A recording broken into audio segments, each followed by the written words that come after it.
Alright, so this week I have a letter from Helen. And Helen writes, "Dear Melissa, I have a confession. While I love learning about healthy cooking, I'm actually a little scared of my kitchen. I don't know where to start and I buy food that I don't know what to do with, but the biggest problem is most of it goes rotten. Any advice for a kitchen novice like me? Thanks, Helen." Alright, so Helen, you are going to love this week's Red Couch Confessions because I got something, well, a couple of tips that are going to help you. So, let's do this. Alright, so Helen, one of the most important things that I find is that when you get home from grocery shopping, sometimes we just kind of let the bags sit for a bit. We go, we sit down, we chill, we watch TV, and the next thing you know, we're building clutter in the kitchen. It's almost like we're avoiding things. So, when you get home, make sure you start unpacking.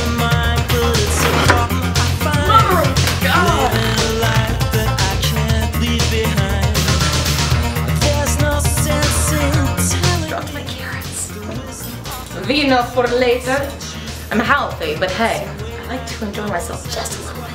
See those spices over there? Now those are not all my spices, but certainly those are my go-to spices that I usually use on a regular basis. Now if I were to ask you, how are your spices organized? Chances are that they would be found in bags. They probably have elastic bands around them. Some of them probably don't even smell as pungent anymore. They're probably in some sort of container or bag. You probably have some mystery spices where you're wondering, what the heck is that? Allspice or chili powder? So one of the things that I would suggest for you is to take just a little bit of time out to be able to organize your spices. Now I'm going to be giving you a plethora of ways of how to organize your kitchen in my upcoming program. When it comes to spices, however, I would certainly suggest making sure that you find an airtight container like the ones that I have there that are stuck on via magnets. Or what you can do is get small little mason jars that are all labeled and they're airtight. So that way you can keep your spices fresh and aromatic. Alright, so the next biggest complaint that I get from my patients is about grains. They always tell me they go bad, they don't stay fresh long enough, but here's a way to keep them fresh longer.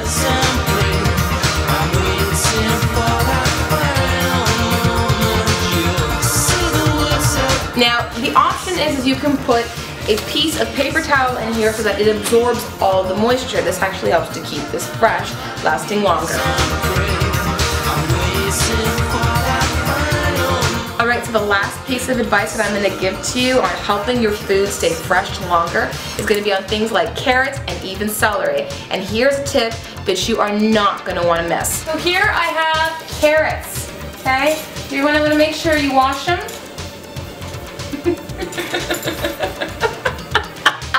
Make sure your kids aren't watching this right now.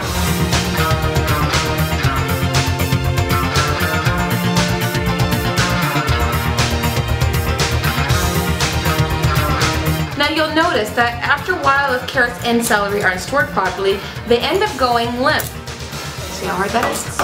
Yeah? See how hard that is? You should be able to play music.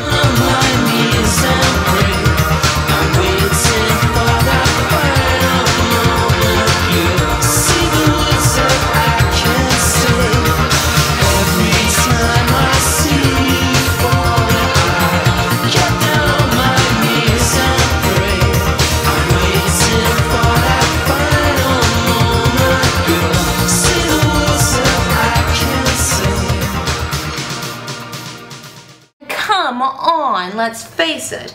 Who really does like an impotent carrot? And you know you have one in your fridge.